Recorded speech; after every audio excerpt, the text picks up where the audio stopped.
yang 2-3 lapis, 2 lapis something kan. Ada Iya, aku betul. lupa yang mana, Kak. Iya, betul. Jadi konsep diploblastik dan triploblastik itu tentang apa tadi? Tentang jumlah lapisan tubuh gitu.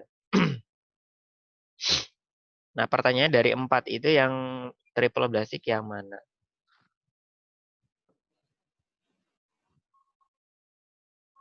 Ini saya nggak jelasin, nanti bisa dibaca sendiri. Karena kamu saya kira udah bisa tuh. Mana tuh?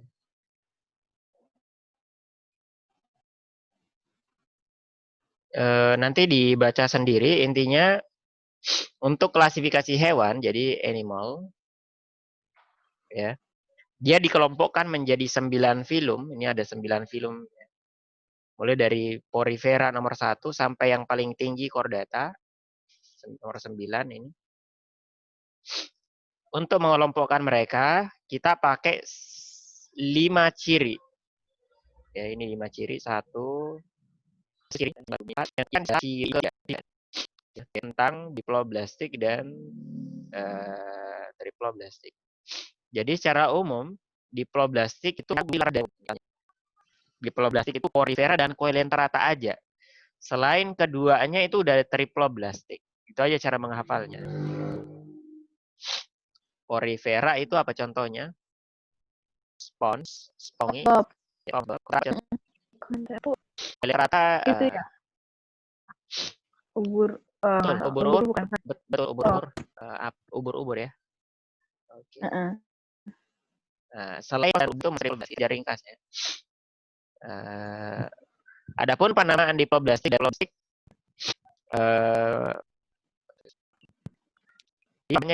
ya. Jadi ketika terjadi pembentukan embrio, dia membelah berkali-kali ya, menghasilkan banyak sel. Nanti dia terbentuk, nanti ada tahapan kedua namanya blastula, blastul ya, disebut juga hollow ball, bola berongga. Kemudian nanti terjadi kalau proses pembentukan blastula, proses selanjutnya ada gastrula. Setelah terbentuk gastrula ya, atau gastrula itu sendiri ya, secara umum tergantung jenis hewannya. Gastrula ini ada mesodem ya, ada endodem, ada yang punya bagus, yang punya namanya Porifera dan Coelenterata gitu.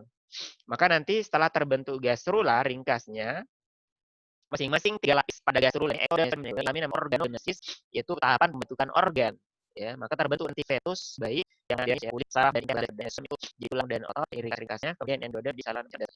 Konsepnya diploblastik dan triploblastik itu tentang tahapan gastrula. Maka bisa lagi hewan yang sudah memiliki lapisan triploblastik yang mana? Yang mana saya harus coret dulu? Yang 3. Ah ya, betul. Jadi harus dicoret nih, diploblastik dia ubur-ubur. Yang ada sih. Maka tersisa ADE. Nomor 1 kamu tahu hewannya? Ada yang kamu tahu Enggak. selain nomor 3?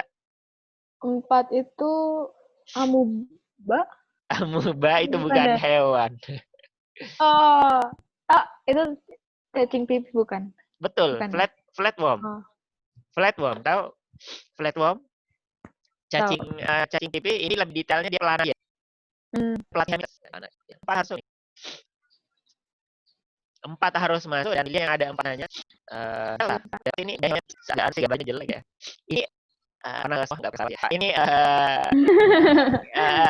Hirudine. Pernah dengar Hirudine? Terkaitan medis itu Hirudine, Hirudo medicinalis itu dia kenapa disebut Hirudo?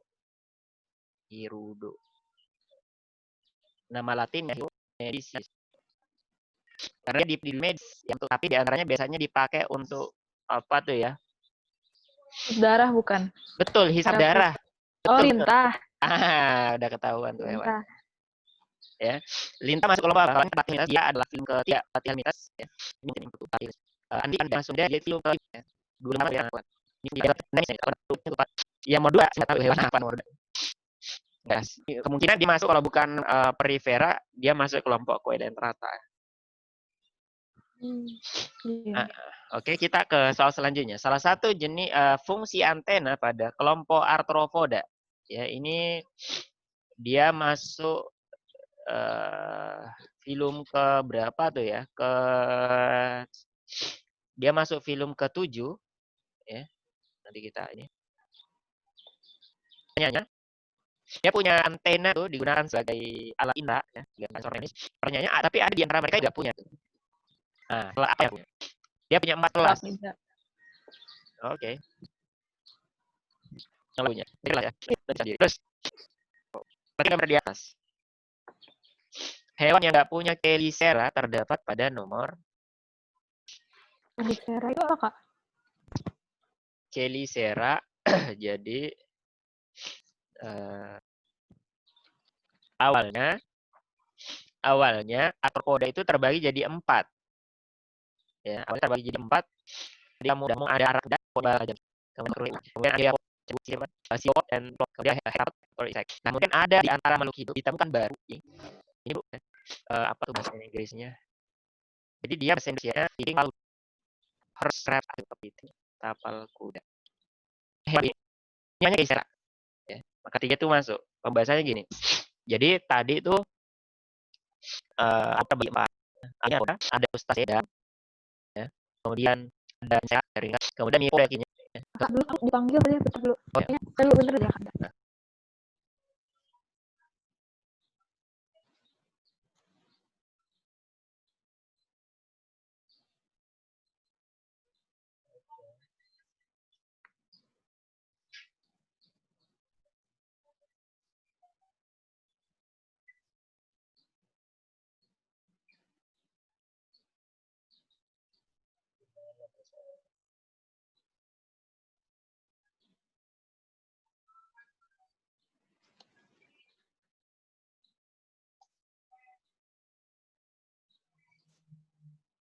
Kamu dari pagi sampai siang ada program belajar di tempat lain apa belajar sendiri? Ada program belajar di tempat lain sih. Padat banget artinya jadwalnya. Yup.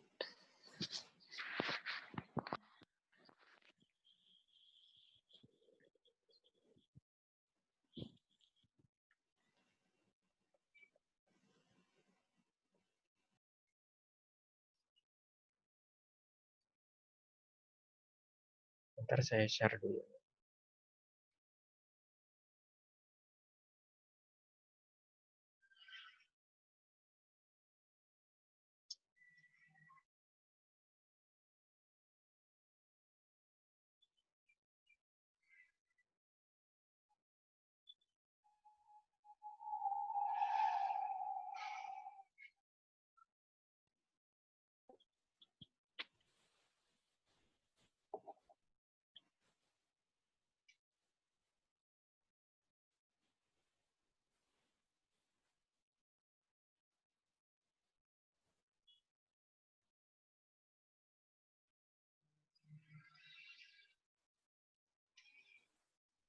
Kamu ngambil berapa paket di Dementor tuh? Aku 30 pertemuan ya, kalau nggak salah 20. iya sekitar gitu.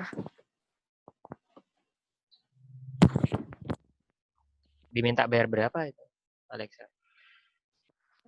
Aku bayarnya per 555, soalnya yang tadi itu yang gara-gara ada UGM. Jadi kan belum tentu bakal lanjut kan. Kalau misalnya keterima, amin gitu kan. Jadi kata orang tua aku, ya ngambil di gitu aja. Gitu. Oh, bisa diatur gitu ya sama Dementor ya? Bisa. Jadi per dikit-dikit bayar gitu.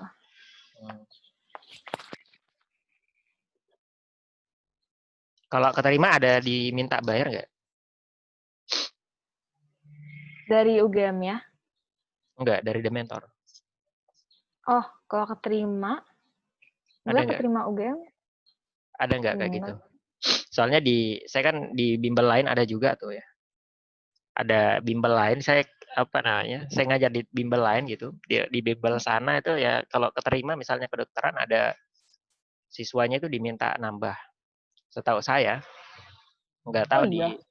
ada kayak gitu bimbel. Nggak tahu saya di Dementor gimana. Soalnya saya juga baru diminta ini ngajar di sini. Oh. Ini udah share screen belum? Belum ya? Belum. Apa tuh yang kita pelajarin yang banyak tadi itu?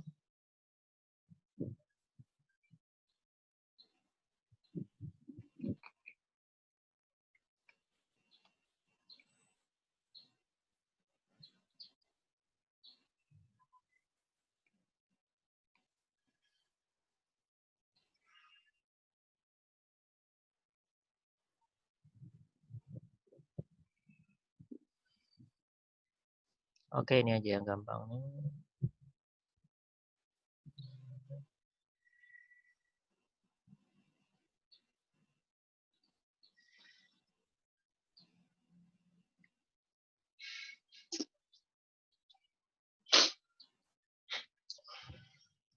Kelihatan nggak soalnya? Soal dulu kita ini.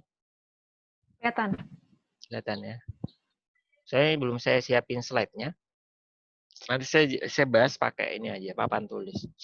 Di nomor 64, pernyataan yang salah terkait dengan fotosintesis. Atau yang 65 dulu, yang gampang dulu, yang bawahnya. Energi metabolik ATP tidak dapat dihasilkan melalui tahapan apa? Yang ini, 65. Jadi kita udah masuk bab metabolisme ya, termasuk juga ini di antara bab yang banyak keluar tadi. Di nomor 1 benar gak? Oxidative phosphorylation.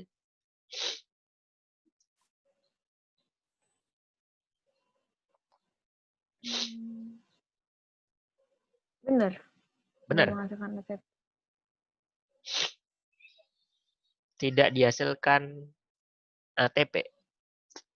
Pernah dengar nggak? Phosphorylation, oxidative phosphorylation pernah dengar? Itu yang yang tahap DO bukan yang apa tuh? Dekarboksilasi oksidatif.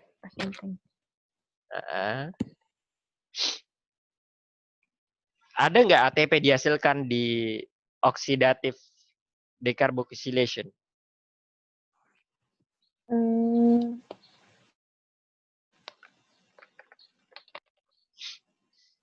Ada ya?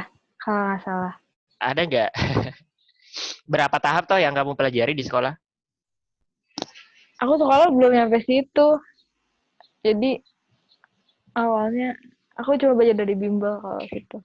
Oh gitu. Iya. Oke. Bentar, mana?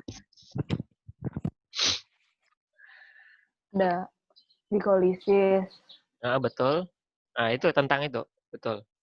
Glikolisis, DO, apa lagi ya? DO. SK, siklus Krebs. Ya, siklus Krebs. Satu Terus lagi, tahapan terakhir. neutron. Iya, betul. Tentang itu. Fosforilasi oksidatif yang mana? Itu pertanyaan di soal. Atau gini kita ringkasin ya.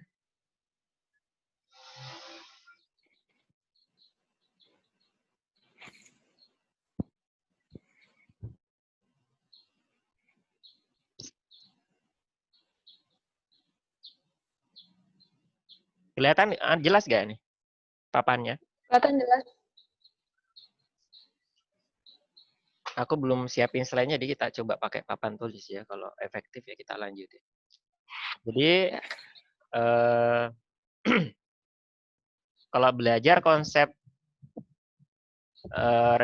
cellular respiration, pakai bahasa Indonesia saja ya, saya kok agak kaku nih. Iya, nggak apa-apa. Respirasi seluler.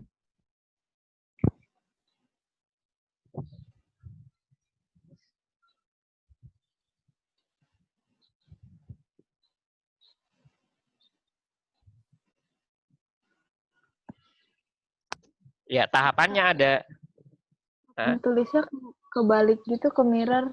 Jadi Oh mirror ya. Oke. Kok iya di ke mirror.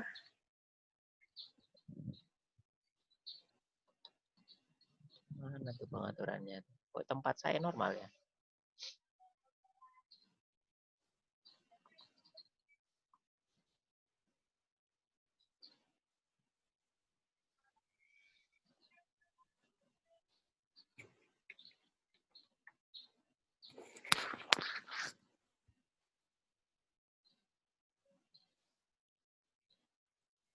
Masih gak? Masih, Kak. Oh.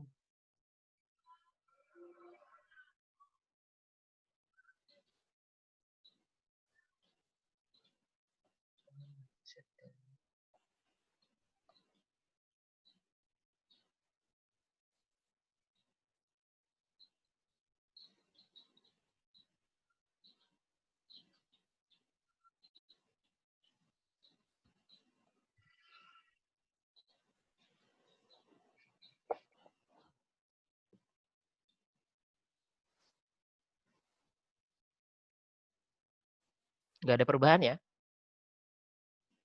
Nggak ada.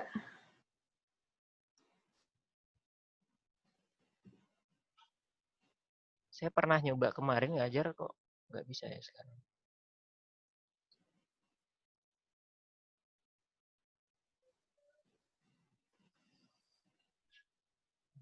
Setting.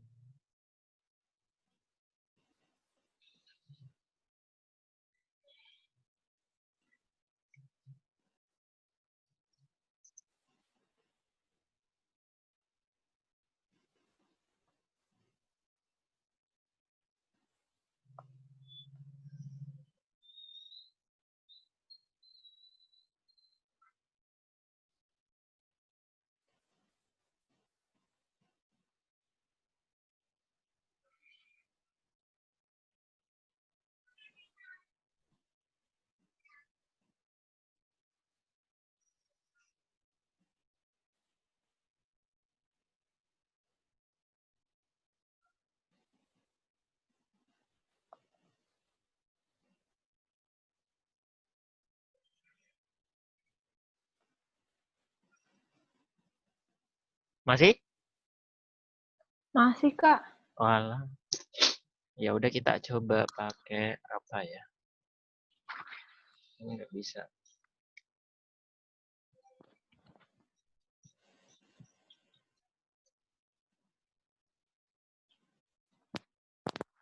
Mana tuh tadi?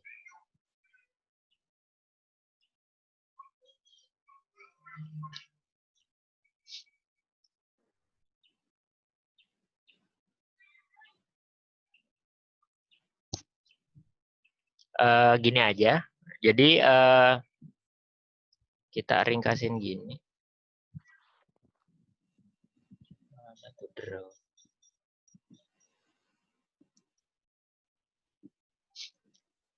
Jadi sejatinya fosforilasi itu ada 3 macam ya kalau di metabolisme. Ada fosforilasi oksidatif nomor 1.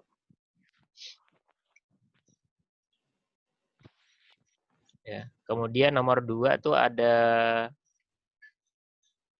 fosforilasi tingkat substrat ya. Yang kedua. Jadi fosforilasi itu intinya adalah pembentukan ADP dengan cara menambahkan fosfat ke ADP. ADP itu kan dari kata adenin di fosfat. Fosfatnya ada 2. Kemudian ditambahin fosfat berubah jadi ATP. Gitu kan. Intinya itu istilahnya phosphorylation. Yang 2 fosfat jadi 3 fosfat. Proses pembentukan ATP di metabolisme itu dibagi 3. Pertama ada namanya fosforilasi oksidatif yang tadi ini. Kemudian yang kedua ada fosforilasi tingkat substrat. Yang ketiga ada namanya photophosphorylation atau ya kamu belajarnya photophosphorylation, ada cyclic and non cyclic.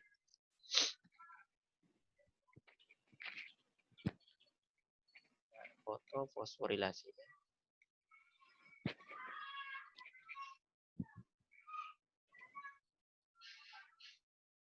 Kalau fotofosforilasi ini terjadi di fotosintesis reaksi terang, ya, ini terjadi di reaksi terang dari fotosintesis. Adapun yang dua di atas tadi, yaitu fosforilasi oksidatif dan fosforilasi tingkat substrat, ini terjadi di respirasi seluler atau aerob respiration. Sesuai namanya, fosforilasi tingkat substrat adalah fosforilasi yang butuh substrat, butuh senyawa kimia atau makanan atau nutrisi untuk menghasilkan ATP. Maka yang dimaksud adalah pertama glikolisis. Glikolisis adalah salah satu tipe fosforilasi tingkat substrat. Karena apa? Dia butuh glukosa ya sebagai substrat, kemudian nanti di dalam glikolisis dihasilkan 2 ATP. Gitu kan? Setelah tahapan glikolisis ada namanya tahapan DO yang tadi kamu omongin. Dekarboksilasi oksidatif atau oxidative decarboxylation, di situ nggak ada ATP dihasilkan sama sekali di tahapan kedua. Di tahapan ketiga lah, namanya Krebs cycle atau siklus Krebs. Ya, itu dihasilkan 2 ATP. Di glikolisis tadi 2. Maka glikolisis dan siklus Krebs or Krebs cycle dihasilkan dari keduanya masing-masing 2 ATP, di mana keduanya butuh substrat untuk menghasilkan ATP tersebut. Kalau glikolisis butuh substrat berupa glukos, siklus Krebs or Krebs cycle butuh substrat berupa apa tuh? Apa inputnya Krebs cycle? Asam Itu DO. Itu DO. Oh. Setelah DO berubah jadi apa tuh? Asam piruvat jadi asetil CoA. Betul, asetil-CoA. Asetil-CoA masuk di Krebs cycle, kemudian nanti dihasilkan ATP sebanyak 2 dan 3 senyawa lain. Ada 2 NADH, 2 6 NADH, 2 FADH, dan 4 CO2. Adapun fosforilasi oksidatif ini adalah tahapan keempat, ya, boleh disinonimkan dengan STE. Electron Transfer System. Dihasilkan berapa? 34 ATP, paling banyak dia. Maka totalnya 38 tuh semuanya di cellular respiration or aerob respiration.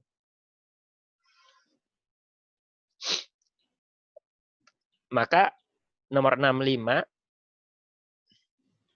energi metabolik ATP tidak dihasilkan melalui tahapan apa? Satu benar apa salah artinya?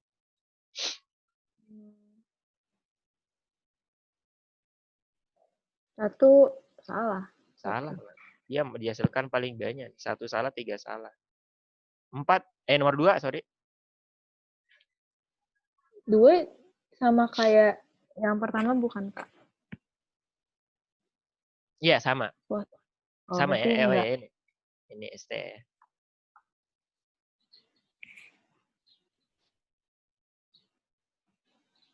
4 aja berarti. 4 aja. 4 aja. Karena nggak ada pilihan salah semua ya. Nggak ada pilihan salah semua. Yang ada benar semua. Iya. Nggak ada pilihan salah semua. Yang ada benar semua. Makanya 4. Tapi jawabannya Jadi ada. total ini 38 ATP ya, Kak? Totalnya. 38 untuk prokariot. Oh, kalau eukaryot 36. 36 betul. 36. Oh, belajar itu ya di mana? Di bimbelmu ya. 36 untuk eukariot. Nah, sekarang kita ke soal di bawahnya. Nomor 66. Metabolisme fermentatif punya karakter seperti apa? Fermentatif. Oh, berarti ini fermentasi. Betul. Ngomongin donor elektron. Senyawa organik dan akseptor elektron senyawa anorganik. Betul nggak?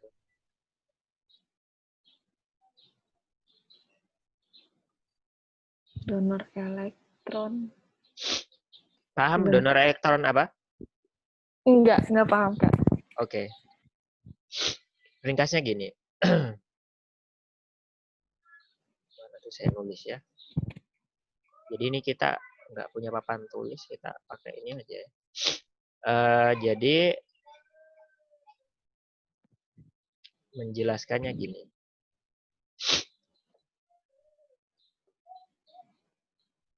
Untuk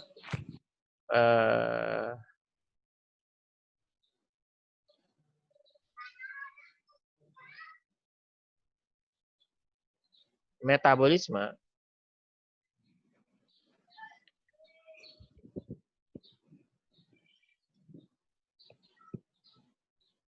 ya. Ini kan terbagi metabolisme ini terbagi berapa tuh? 2 ya. Ini terbagi 2. Ada anabolisme.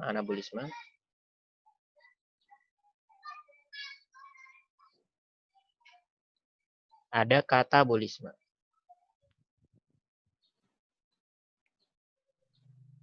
Sorry.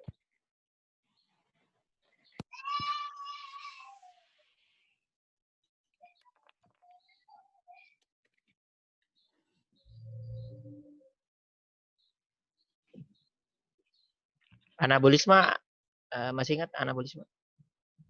Anabolisme tuh yang dia membentuk ya, Kak.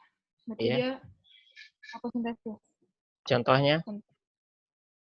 Belajar apa tuh? Fotosintesis sama? Temennya apa tuh? Satu butuh untuk energinya dia butuh cahaya ya. Satunya lagi butuh zat kimia. Kemosintesis. Kemosintesis.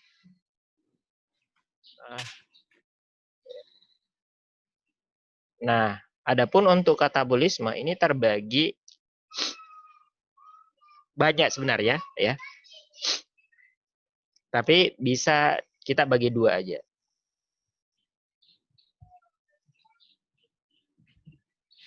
Ada respirasi seluler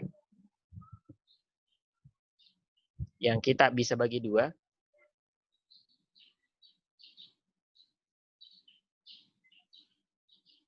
Aerob,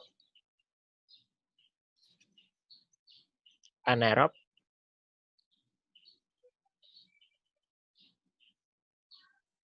sama satu lagi, Pak. Yang di soal tadi, fermentasi. Apa beda ketiganya? Yang tadi dibilangin di soal tuh. Ya, jadi beda ketiganya ini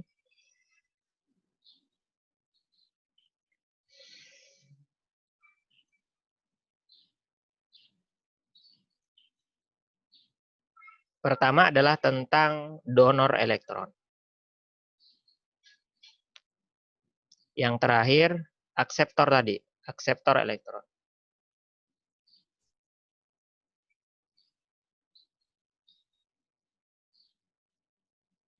Nah gitu ya, ada donor, ada akseptor. Apa bedanya donor dan akseptor? Jadi, yang kalau kamu cerita tuh, misalnya respirasi aerob ya. Apa rumus umumnya respirasi aerob? Respirasi yang aerob nih.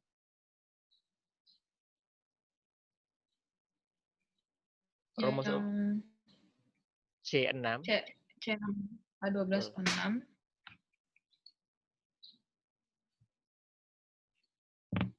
plus O2. Betul. Menghasilkan CO2 plus H2O plus ATP. Gitu kan? Jadi kalau kamu pelajari detail ini ya, untuk proses respirasi seluler digunakan input awal C6H12O6. Inilah donor elektronnya. Ini donor elektronnya. Gimana bisa jadi donor elektron? Jadi kan dia harus melewati 4 tahapan tuh ya. Ada glikolisis. Ini saya ringkas glikolisis ya. Kemudian ada DO, ada SK, ada STE.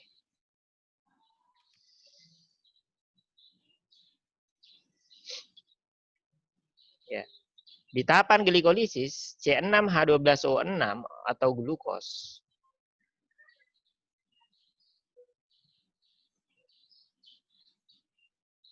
ini kan jadi piruvat.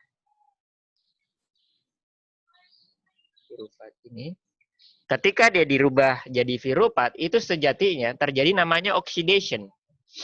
Ya. Oxidation itu artinya dia mengalami kehilangan elektron. Elektronnya mengalir gitu. Maka dia donor elektron tuh. Dia mengandung elektron-elektron gitu. Jadi nanti elektronnya mengalir kemana? Ke NAD+, sehingga nanti NAD+ itu menangkap elektron tersebut, sekaligus ngambil proton, dia berubah jadi NADH. Jadi NADH gitu. Jadi kalau cerita respirasi seluler, ya, ini tentang pemanenan energi. Energi yang ada di glukos sebagai donor elektron, ya, itu mau dijadikan ATP gitu. Jadi glukos itu, bayangin tuh glukos itu sumber energi. Nah, energinya itu terletak di elektron-elektronnya. Ya, terletak atau terkandung di elektron-elektronnya. Maka elektron-elektronnya itu pengen dipanen sedikit demi sedikit. Kemudian nanti setelah dipanen, elektronnya itu bisa digunakan untuk ngasilin energi berupa ATP. Kurang lebih gitu. Mirip konsepnya dengan kamu beli bensin. Bayangin satu glukos itu 1 liter bensin. Bayangin kayak gitu. Nah, ketika kamu beli 1 liter bensin, ya, ini 1 liter bensin ini kalau kita cuman pakai buat bakar sampah gitu misalnya, itu akan kita langsung buat kita tuangkan ke sampah, itu langsung terbakar gitu. Dan energinya tidak bisa dipanen secara maksimal kalau kita langsung bakar gitu. Tapi ketika 1 liter bensin itu kita masukkan ke suatu sistem, misalnya kita masukkan ke kendaraan bermotor, mobil atau motor gitu. Nah, motor atau mesin itu punya sistem yang memungkinkan untuk memanen energi dari 1 liter bensin itu, sehingga dihasilkan energi yang maksimal yang kemudian bisa kita pakai ya untuk menggerakkan kendaraan itu ya sampai sejauh-jauhnya gitu ya. Maka bayangin 1 liter bensin itu nanti oleh mesinnya diambil setetes demi setetes bensinnya. Kemudian dipakai untuk menggerakkan piston dari motornya itu. Maka sama persis glukos itu dipanen sedikit demi sedikit tetes-tetes elektronnya. Gitu. Maka di tahapan glikolisis elektronnya diambil ya. Kemudian sementara disimpan di NAD+ sebagai molekul pembawa atau penangkap elektron, NADH gitu. Kemudian nanti berubah jadi asam piruvat di tahapan DO, asam piruvat dirubah jadi asetil-CoA. Di sini lagi dipanen elektronnya.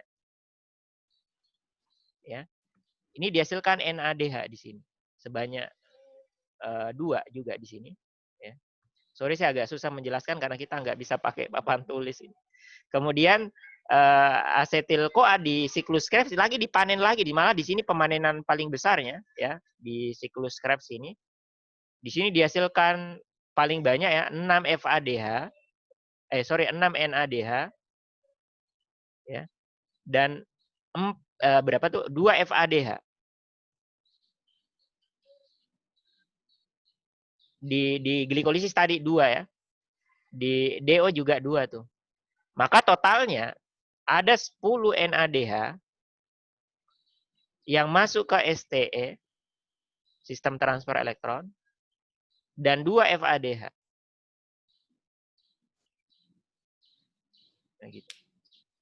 Nah, inilah tahapan pemanenan ATP yang utamanya. Yang tadi itu cuman apa istilahnya, semacam pengantar aja gitu.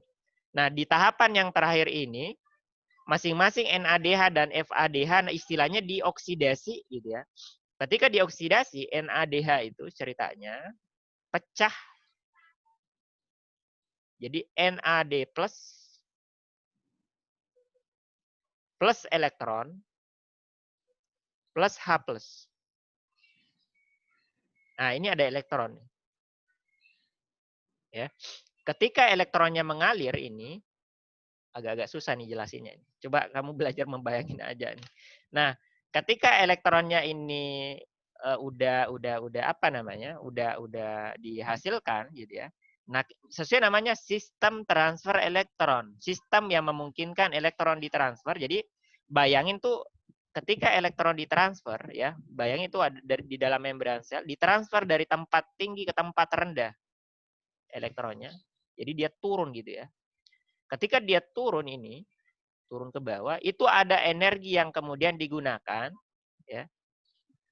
Energi yang digunakan itu energi yang dihasilkan ketika elektron mengalir itu, bayangin elektron itu mengalir kayak gini. Meskipun saya nggak detail banget, bayangin kayak air mengalir dari tempat tinggi ke tempat rendah yang kemudian menggerakkan kincir air. Ada tetes-tetes air mengalir, gerakin kincir. Jadi semacam ada kincir air di sini. Ya, ada kincir air. Ketika tetes-tetes air mengalir menggerakkan kincir air dengan bergeraknya kincir air, maka kemudian menghasilkan listrik. Gitu. Sama persis meskipun saya sampai tidak bisa detail di sini. Ya, ketika dia menggerakkan kincir air itu, maka nanti ada energi dihasilkan berupa ATP. Di situ ada ATP dihasilkan. Nah, masalahnya elektron yang mengalir ini harus ada yang menangkapnya. Yang terakhir kalinya. Itulah gunanya oksigen. Dari tadi kita cerita inputnya adalah C6H12O6 di atas nih. Plus O2 nih. C6H12O6 masuk sebagai donor elektron di glikolisis. O2 itu tanggung jawabnya sebagai akseptor atau penerima elektron terakhir di STE, di tahapan terakhir. Sehingga ketika dia menerima elektron, O2 plus elektron, terus ngambil H plus, ya, biasalah kalau ada elektronnya ambil proton juga. H plus plus O2 plus elektron, bayanganmu jadi apa tuh? H2O. Iya, betul. Jadilah dia H2O. Makanya di respirasi seluler ya, dihasilkan CO2, CO2 dihasilkan di dua tahapan, DO, di tahapan DO, decarboxylation oksidatif, tahapan kedua, itu jumlahnya 2, kemudian di SK jumlahnya 4, maka totalnya 6, sesuai rumus umumnya. 6 CO2, 6 O2 plus 6 CO2. Sementara 6 H2O itu dihasilkan di sistem transfer elektron. Gitu. Maka di mana tuh? Sorry.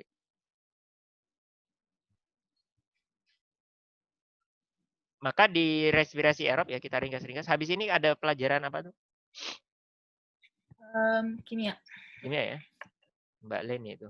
Nah, di respirasi aerob artinya donor elektronnya berupa senyawa glukos. Glukos itu organik anorganik? Organik. Iya, glukos organik.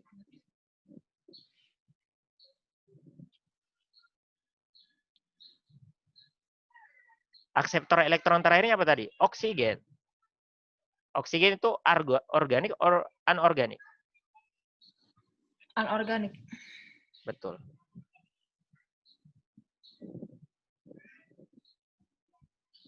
Ya. Yang ini kita skip. Fermentasi aja, ringkas. Apa donor elektronnya fermentasi? Ingat gak? Organik. Apa itu? Berubah? Glukos. Betul. Nah, terakhir akseptornya. Kamu bisa bayangin akseptor elektron dari fermentasi? CO2, bukan. Bukan. Bukan itu. Deket situ. Deket situ. Oh, bukan. Yang mana? Oh, bukan. Itu hasilnya ya? Oke. Aduh, nulis di mana nih? Oke, kamu udah bisa lah sebenarnya, cuma tinggal dipoles aja sebenarnya nih. Terakhir ya, betul kamu tadi udah benar. Ada glukos, warnanya jelek banget. Ada glukos sebagai nonelektron, betul. Glukos, oh sorry. Jadi apa tuh tahapan awalnya tadi? Glukos jadi asam pirufat, ya, pirufat. Kalau ada oksigen, dia masuk tahapan DO, SK, STE. Ya. Kalau nggak ada oksigen, dia masuk fermentasi. Nah, sekarang cerita itu. Saya jelasin satu aja, fermentasi yang lengkap alkohol, ya. Fermentasi alkohol aja. Kalau nggak ada oksigen, dia masuk salah satunya fermentasi alkohol atau asam laktat. Kita pengen tentuin yang mana donor elektronnya, akseptor elektronnya. Nggak ada O2. Maksudnya nggak ada O2. Asam piruvat dirubah jadi apa tuh? Di fermentasi alkohol pertama kalinya. Namanya asetaldehid.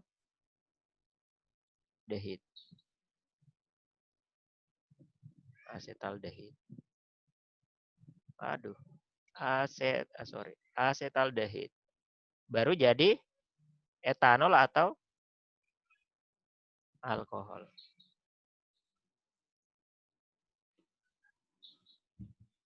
Gini ya. Maka kamu lihat nih, di tahapan glukos, perubahan glukos jadi asam piruvat, ya. Ini senyawa berkarbon 6. Glukos yang berkarbon 6, asam piruvat berkarbon 3. Ya. Asetaldehid karbon 2. Harus dihafal sampai segitunya. Alkohol karbon 2. Maka perubahan senyawa glukos karbon 6 berubah jadi asam piruvat berkarbon 3, itu akan menghasilkan 2 asam piruvat. Di tahapan ini harus agak rinci di sini, ya. Dihasilkan 2 ATP dan 2 apa tadi? Itu yang kita pengen kejar. 2 apa tadi? Selain 2 ATP, 2 asam piruvat? 2 NADH. Disitulah kuncinya. Kata kuncinya di situ. 2 NAD+, ya, digunakan sebagai input. Dia mendapatkan elektron dari glukos. Itulah kenapa glukos disebut donor elektron. Elektron dari glukos, ya, ditanamkan ke NAD+, dia ngambil H+, berubah jadi 2 NADH. Ya. 2 NADH. Kemudian asam piruvat ketika tidak ada oksigen masuk ke asetaldehid. Tidak terlalu penting di sini. Asam piruvat menjadi asetaldehid, perubahan senyawa berkarbon 3 menjadi senyawa berkarbon 2, maka ini melepaskan CO2.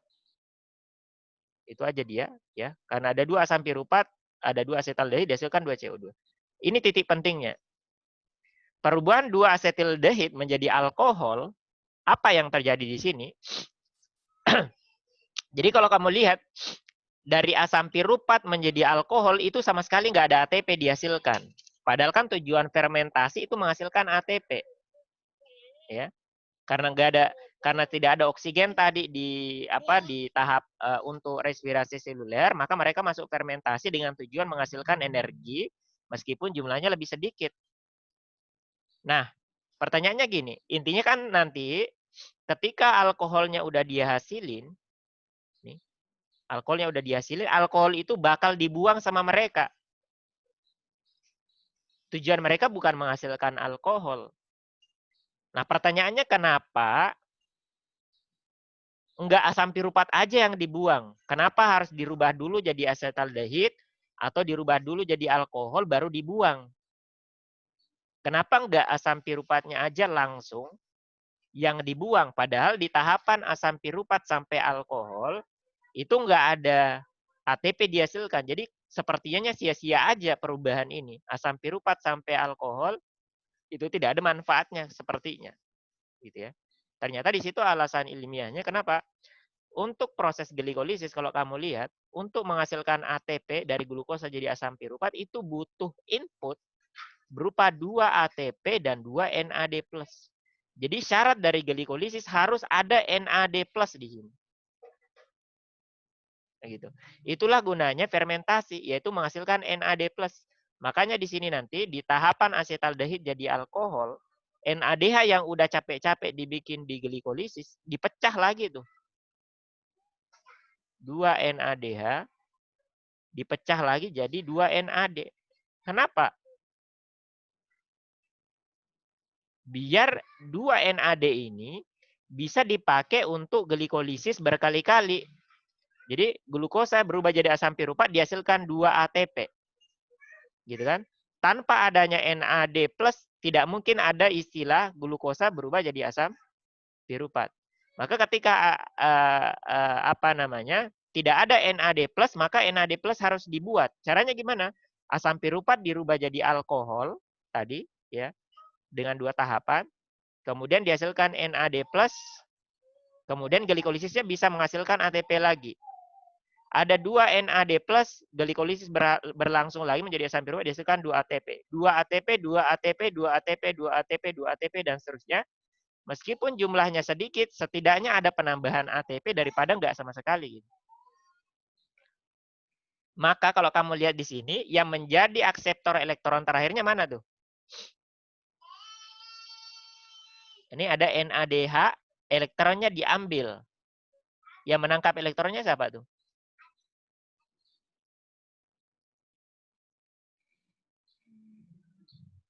Senyawa yang mana? Dia NADH melepaskan elektron. Elektronnya masuk ke mana? Asetal? Asetaldehid. Iya, asetaldehid itu yang nangkap elektron. Dialah akseptor elektron terakhir dari fermentasi alkohol. Asetaldehid organik or anorganik? Organik. Iya, betul. Maka fermentasi itu apapun bentuknya, akseptor elektron terakhirnya pasti organik. Kalau asetaldehid, dia accept elektron, betul. Dia berubah jadi alkohol gitu, gara-gara Betul. dia nggak accept Iya, alkohol. ketika dia mendapatkan elektron, dia berubah menjadi senyawa alkohol. Dan dia sebagai akseptor elektron terakhir di fermentasi. Kenapa? Karena alkoholnya dibuang, udah nggak dipakai lagi sama bakterinya atau sama jamurnya. Yang pengen mereka hasilkan dari fermentasi hanya NAD+, gitu. Agar glikolisis bisa diulang, menghasilkan ATP sebanyak mungkin yang mereka bisa. Karena jalur respirasinya tidak bisa berjalan tanpa adanya oksigen tadi kan. Alexa bisa paham dikit-dikit ya? Bisa sih. Bisa ya? Bisa ada gambarannya. Ada Berarti gambarannya. ini bakal berjalan terus sampai glukosanya habis gitu ya, Kak? Betul. Sampai glukosa habis atau sampai ada oksigen. Kalau ada oksigen langsung berhenti. Atau sampai kalau nggak ada oksigen sampai glukosnya dia habis. Dia pengen ngulang glikolisisnya gitu. Iya, yang dia pengen ulang cuma glikolisis saja. 2 ATP, 2 ATP, 2 ATP, 2 ATP. Dan itu sebenarnya juga merugikan selnya karena alkohol itu masih bisa dipecah gitu kan. Harusnya masih bisa digunakan untuk menghasilkan ATP. Cuman karena nggak ada oksigen ya nggak bisa maksimal pemanenan energinya. Maka untuk soal yang tadi ya kita jawab aja ringkas tuh. Nah, itu tadi. Jadinya udah mudah tuh dijawabnya. Di nomor 66 itu. Donor elektron untuk fermentasi, donor elektronnya senyawa organik, akseptor elektronnya anorganik. Betul nggak? Yang A. Donornya organik. Salah. Salah. Yang salah akseptornya, harusnya anorganik. Betul yang B? Salah juga. Salah juga. Yang C? Dia masuk fosforilasi oksidatif, fosforilasi sistem transfer reaktor, betul nggak? Harusnya dia masuk fosforilasi oksidasi, tingkat substrat atau fotofosforilasi? Tingkat substrat. Betul, glikolisis kan? ATP-nya Iya. hanya dihasilkan di glikolisis. Maka salah C dan D. Jawabannya yang error. Kenapa bisa oksidasinya tidak sempurna? Karena senyawa yang dihasilkan masih C2, berkarbon 2. Kalau pengen sempurna, karbonnya harus 1, yaitu dalam bentuk CO2. Maka disebut oksidasinya sempurna. Wow. Bisa paham ya? Bisa sih.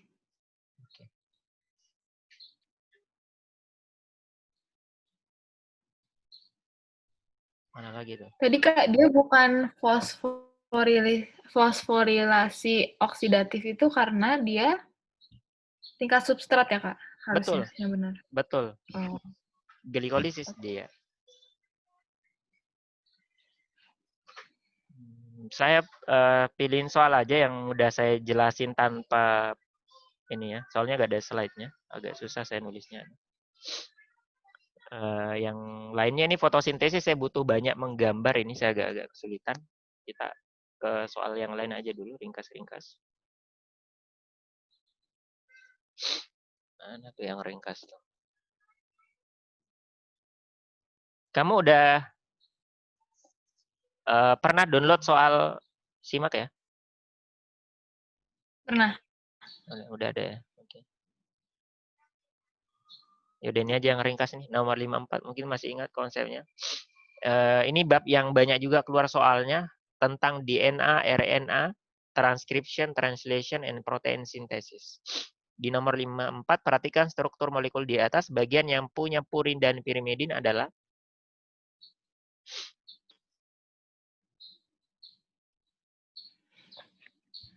Kalau pasti bukan B. Karena B itu pentose sugarnya Kak. betul. Pasti bukan B. Kalau A itu apa Kak? Yang A. Fosfat.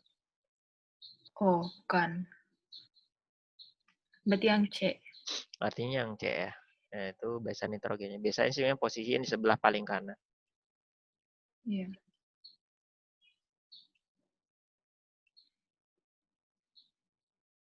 Ini tadi fosfat. Betul, kamu ini gulanya, deoksiribos. Ya. Ini basa nitrogen yang ada 4 macam. Kita lihat di soal selanjutnya pembahasannya. Mirip ya, cuman dia beda pertanyaan. Perhatikan gambar molekul di atas yang nomor 55. Bila struktur tersebut menyusun sebuah rantai membentuk polinukleotida atau DNA, susunan bagian yang sering menjadi tempat terjadinya mutasi adalah. Gampang banget.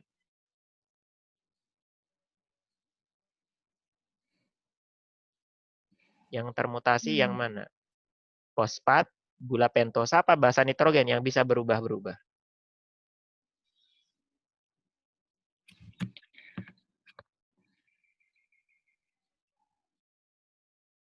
Si pentosanya. Gulanya bisa berubah jadi apa?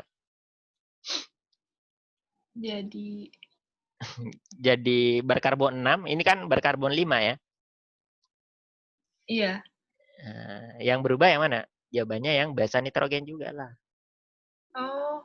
Ya kan GATC nih, GA kan bisa berubah jadi G jadi C, C jadi A gitu kan. Iya. Ini kan GA ada susunan basa nih. Gini dan seterusnya. Kamu ikutin perkembangan virus corona? Enggak lewat media, karena media mungkin ya. Cuma, iya. Pernah dengar kan ada 3 varian tuh katanya tuh ya. Ada 3 varian. Menurut data penelitian, yang paling tua ternyata di Amerika sama di mana tuh? Amerika sama apa tuh? Pokoknya bukan Cina. Cina itu malah tipe kedua tuh. Intinya awalnya tuh ya, ada virus asalnya dari hewan, entah belum yakin tuh hewan apa, kelelawar atau apa gitu. Kemudian bermutasi DNA dari atau RNA dari virusnya, terbentuklah varian pertama misalnya. Maka kok bisa perubahan varian ini pertanyaan di soal kan tadi. Yang berubah itu basa nitrogennya, gulanya, apa fosfatnya. Maka jelas yang berubah adalah basa nitrogennya gitu kan. Iya.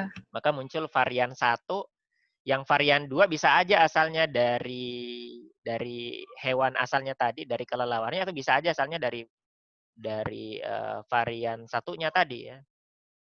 Jadi itu masih semacam apa ya? Masih harus dicari lah gitu ya. Yang mana yang benar tuh, yang mana apa benar dari Amerika apa dari Cina tuh, karena lagi perang juga tuh dua negara tuh. Iya. Mana tuh? Yang gampang aja ya. Ini ada satu soal nih. Satu nomor lagi kalau gitu. Kamu habis jam berapa sama Mbaknya? Saya 3.30 deh, Kak. Oh, oke. Ya udah, kamu harus siap-siap dulu ya. Ini ternyata udah 15.24. Aku tuh tadi kirain kita mulainya 1:30. Kita mulainya jam 1 tuh tadi. Iya, jam 1. Oke. Ya udah, kamu harus siap-siap dulu ya buat Oke. persiapan Mbaknya. Nanti saya siapin dulu slide-nya, ternyata pakai papan tulis ini agak kesulitan ya. Ya. Alexa, saya Oke. kira itu aja ya, lebih dan kurangnya mohon maaf. Mudah-mudahan dimudahkan ujiannya ya, bisa lulus di SIMAK UI ya, atau mungkin juga di UGM bagus juga sih.